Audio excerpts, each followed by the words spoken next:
Yeah, we can get all the sleep we can get. Yeah, we can try to fill our physical bodies with all this stuff this worldly things that try to contain us. I can do as many push-ups I want to get as strong, but the only way your soul can get true rest and true peace is through Jesus. That is the only way that your soul can get truly rest. And it's important to know that rest is just really more than just sleep. Rest is really just peace with God. And it isn't just about escaping stress. Because if I wanted to escape stress, I could go in the closet by myself. I go in the dark corner. I could go look at movies and escape stress if I wanted to. It isn't just about escaping stress. It's about finding your identity, and it's about finding your purpose and peace in Jesus. And so true rest and true peace comes from knowing you are loved, from knowing you are forgiven, and from knowing you are secure in Jesus. So I just want to talk about ways how hope can transform you, and how ways we sometimes don't think that we are worthy enough to go to Jesus. So one of my first points is soul rest is freedom from shame. I don't know about you guys, but I suffered a lot from shame in my early walk as a Christian. There was many times I thought, I'm not good enough. I've struggled with this. I did this. How could I go to a perfect God? Because how could I? But that's the lie that the enemy wants to tell you. And that is something shame will do, because shame will tell you, you know what? You are your addiction. You know what? You are your mistakes. You know what? You are struggling. Just stay down there. God doesn't want to see you. The enemy will put that lie in your head, and it will continue whispering it to you until you don't believe it anymore. But Jesus says, you know what? Come to me. I don't care how you are. Jesus says, I don't care what you do. Just come to me. That's what Jesus wants you to do. Jesus says, you are not your shame. You are not your guilt. You are not your mistakes. You are who Jesus says you are. And that is how your identity is. And that is how we do. But shame will have us thinking that we have to win God's approval. We don't have to win God's approval. Because if true transformation came from trying harder, we all would be not going to heaven. True transformation comes from putting your trust in Jesus and surrendering to Him. And to constantly feel that shame and to live in it and to wallow in it is to snatch back every single shame Jesus felt on the cross when He died for you. He didn't do it for no reason. To feel that shame every single day of your life is not your job to feel that shame. Jesus already paid that price. So I want you to remember, as you're feeling shame, just remember, God loves me. And He wants me to come to Him. And I want to act out a story that you guys know is the prodigal son. So I'm going to need 3 volunteers to just raise their hand. Anyone else want to do it? Come on, Blake, Ephraim, TJ. Let's go. All right, so should I make Blake the dad? You know, you are, what are you like, 12 years old? 15 years old? You're gonna be the dad, Blake, okay? Ephraim, you're gonna be the oldest son. TJ, you're the youngest son. Come over here. Okay, sons. You guys are just having fun. You know, you're playing around. I imagine brothers like to wrestle. Just play wrestle. You know, you're just like going at it. Yeah. Oh, Dad, come in and stop him. They're getting too rough. Okay. And now the youngest son, TJ, he's like, but Dad, you're always in the way. What is going on? Yeah, you're always in the way. And he's like, you know what? How about this? Oldest son, get back over there. Ephraim, go back over there. He's the youngest son, TJ, he's like, can we split the inheritance? Can we just split the inheritance? Can we split the inheritance? And the dad's like, yeah, why not? Why not? So they split the inheritance. And guess what the youngest son does right after he gets the inheritance? Peace out. Walk away, TJ. He's gone. He's like, you know what? I'm chilling. I'm going. You know what? I would imagine he says he's spending light. He's all over the world. You know, just like he's good. He's spending on what? What do people like to do? They watch movies. He's at the movie theaters. He's having fun. He's at basketball games. Act like you're at a basketball game or something, TJ. Cheer, yeah. He's having fun. Oh wait, he's out of money. Oh no. And while he's out of money, I like to imagine the oldest son just working. He's probably in the fields. He's probably, doing dishes. Dad is cheering him on. He's like, yeah, work, yeah, good job, yeah. Good job, son. And while they're over there working, guess what the youngest son is doing? He's working for someone else, but he's not doing great. He's not doing a great work. He actually gets so desperate, he gets down to all fours and starts eating with the pigs. Eating with the pigs, come on, TJ, yeah, eating with the pigs.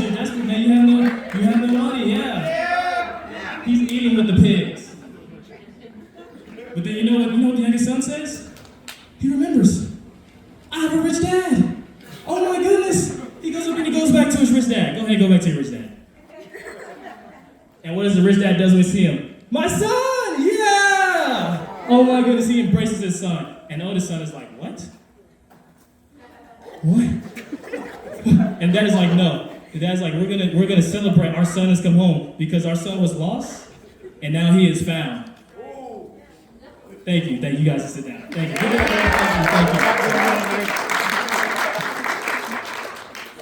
I really love that story. That story is an amazing story because sometimes we feel like, sometimes I like to think sometimes we're the oldest son. We're chilling with God. We're like, yeah, God, I'm doing this. God, I'm in my prayer. You know what, God? I'm worshiping you. You know what, God? I'm doing this. I'm serving you, God. And that's great.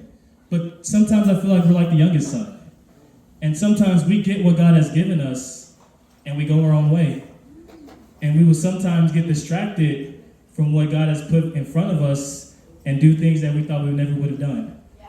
Sometimes God will give you a gift and we'll be like, you know what? I don't feel like using my gift right now. Sometimes God will give you a word to pray over someone and you're like, I don't feel like doing that. Sometimes God will come and he has given you so much and sometimes we just want to, and I'm guilty of this myself, like, you know what? I just don't feel like it today. Yeah. And it's only in the moments where the world has fully swallowed us up and has fully just chewed us up and has fully just spit us out to where now I feel like I'm at the lowest of the low. But we serve a great God. Amen. We serve a great God no matter how low you get, no matter how broken you get, no matter how desperate you get. He always wants you to come back.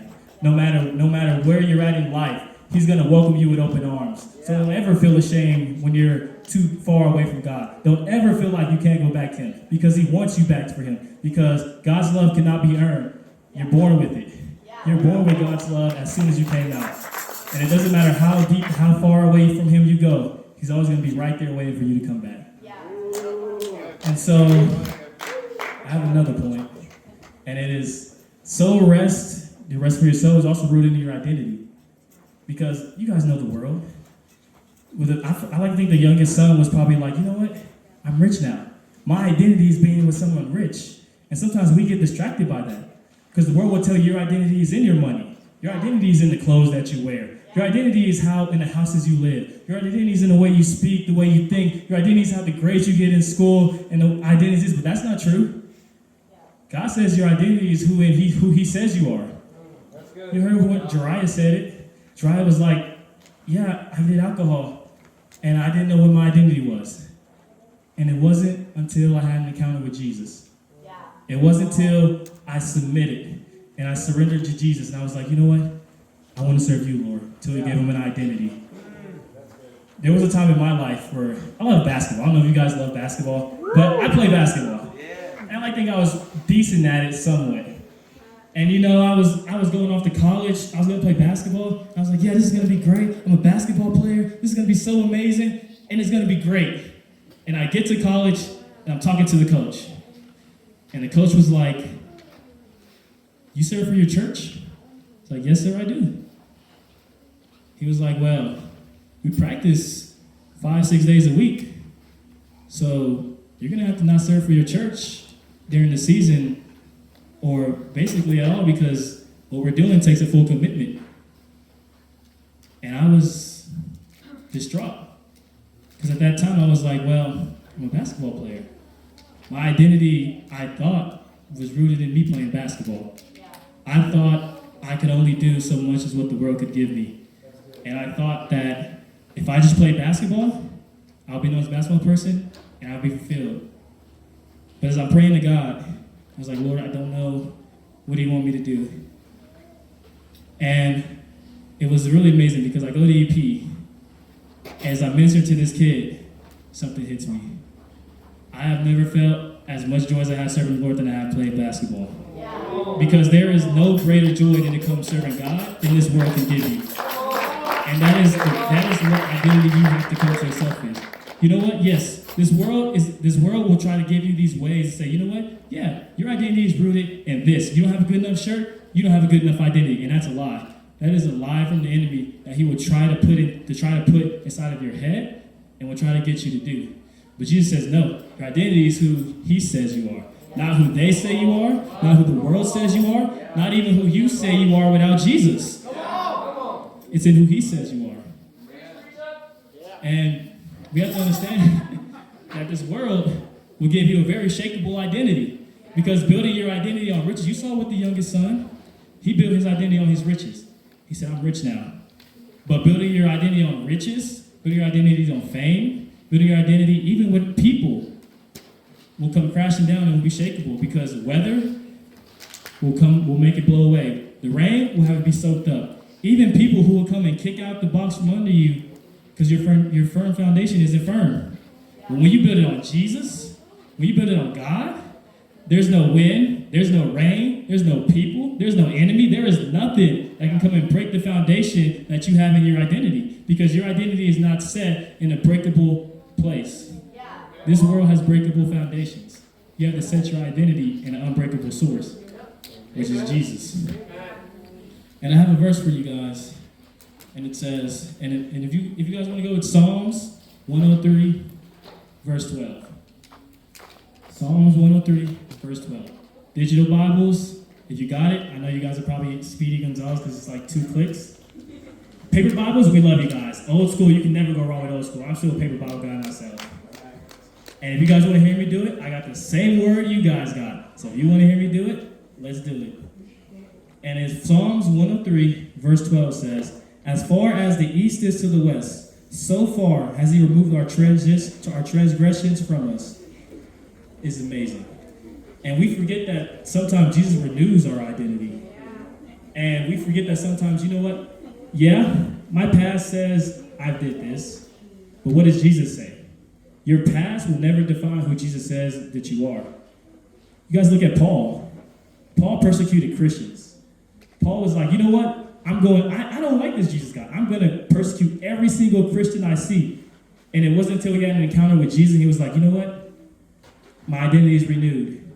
And that is a very powerful thing that I think is really amazing. Because you are not the label that others even put on you. And that's something that I had to go through as myself, and other people have to go through. Because people will tell you, you know what? You're short. I don't like you. You know what? You don't have enough money. I don't like you.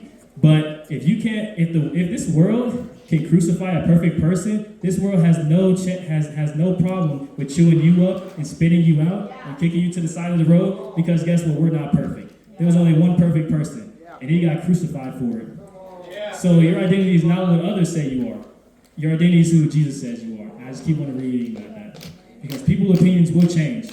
Because when Jesus comes in, a couple of days where Jesus gets persecuted, he goes into the city, and they're like, Jesus is here. Jesus is amazing. Oh my goodness, Jesus is here. The same people who days later said, kill him. Yeah. We want this guy killed and follow the crowd. The crowd will leave you any chance they get.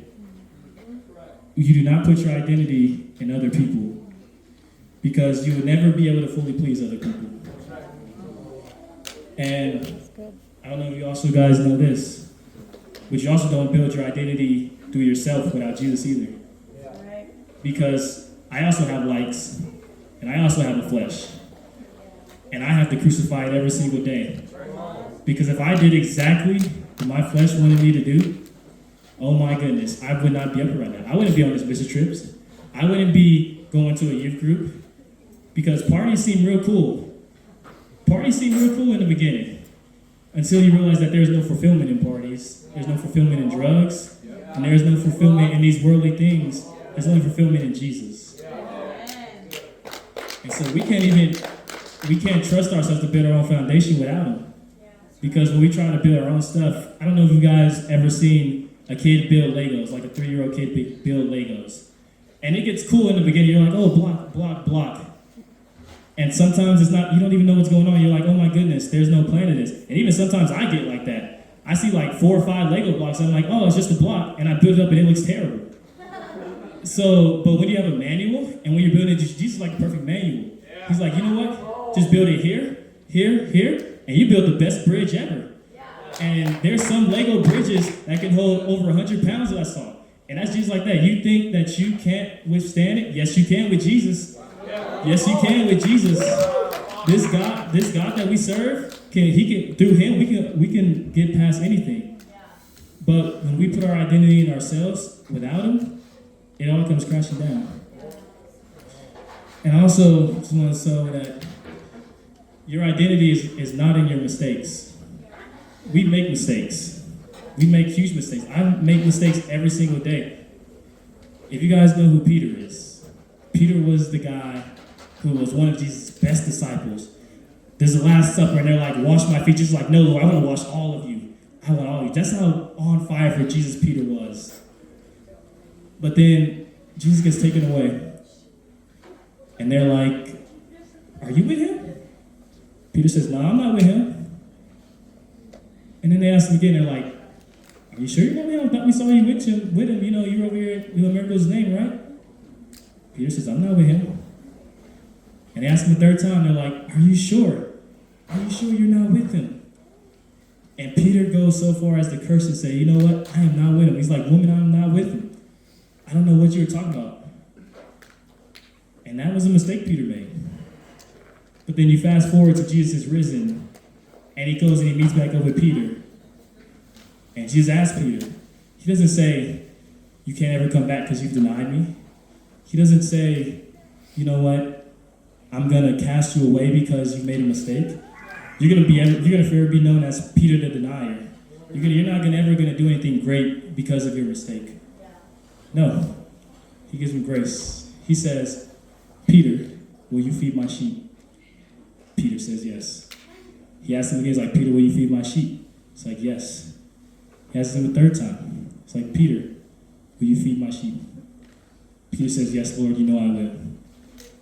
And imagine if Peter never would have broke through what he would have got through, and if he was only defined by the mistakes that he had at that one moment. We would have never got the day of Pentecostal. We would never got the first churches. Peter would have forever been known as someone who made a mistake and was forever condemned because of it. But that's not what happens. You are never defined by your mistakes. I don't know where we got from, because even I am subject to this, where we start putting our mistakes bigger than our God. And I think we have to know, it's like, I made a mistake. I can't go back to God. But no, it's like my plan, I messed up God, I messed up your plan. No, because any viewpoint you have of God's sovereignty that isn't wide enough to account for your mistakes is a too narrow viewpoint. God knows what mistakes you're gonna make. He's planned around the mistakes you're gonna make. He's like, you know what? I know you're gonna do this. I got a plan around you're gonna go do this. Our mistakes aren't bigger than God. Our mistakes don't mess up God's plan. Our mistakes are more powerful than God. And I'm going to praise God through it. And it is one of the lies that the enemy will tell you. And I love what Jesus says. Jesus says the enemy is the father of lies. There's no truth in him. Because the enemy will tell you, your mistake, you can't do it anymore. Too far gone, blah, you can't do this. Lord, and you just go to the Lord, you're like, Lord, I can't ever go back to you. My mistakes is too far. Jeriah was like, he dealt with alcoholism and he dealt with all this stuff. His mistakes doesn't define him. This is a man of God. This is someone who is on fire for Jesus and wants to continue to serve him no matter what. We have to understand that our identity isn't in the mistakes. And when you find that true rest and that true peace with Jesus, you're able to go past it and you're able to continue to go through it. And you're able to say, you know what?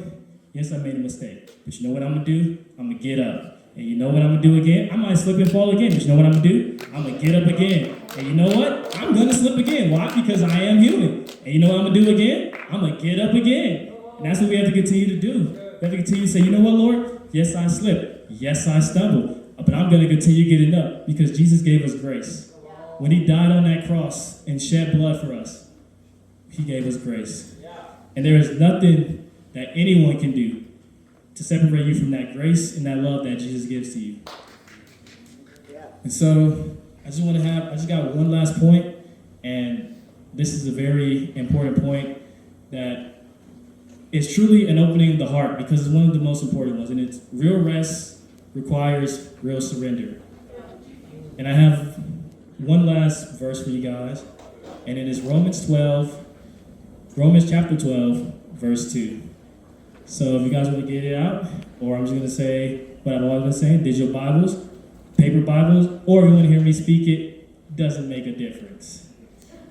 It's in Romans 12:2 says, do not conform to the pattern of this world, but be transformed by the renewing of your mind.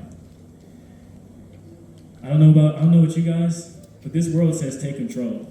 This world says, you know what? To get in forward, to hustle, to grind, to be the best that you can be, you got to take control of every situation. That person that stabbed you in the back, you stab him back in the back. That person that stole something for you, you get revenge. And that's not the way Jesus looks at it. He says if someone hits you, you turn the other cheek.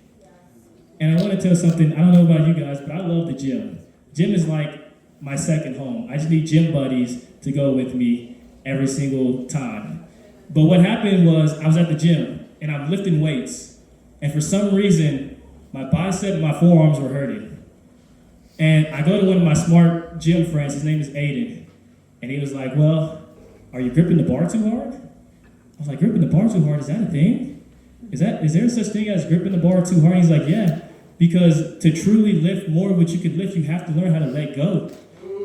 And I didn't realize that when I did it, but when I was gripping the bar and when I was struggling and I was putting all this pressure on places that didn't need to have pressure on them. And I was trying to take it all upon in certain situations that didn't have to be. Yeah. And that is just like life.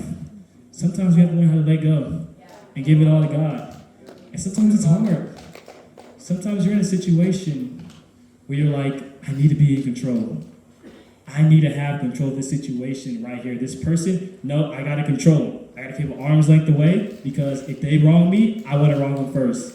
No, I gotta control this situation because if something is crazy, I wanna be able to pull back and have nothing to do with it. But Jesus says, give it all to Him. Jesus says, fully surrender your life to Him and everything is gonna be great. Jesus says that trust Him, and you're gonna make it.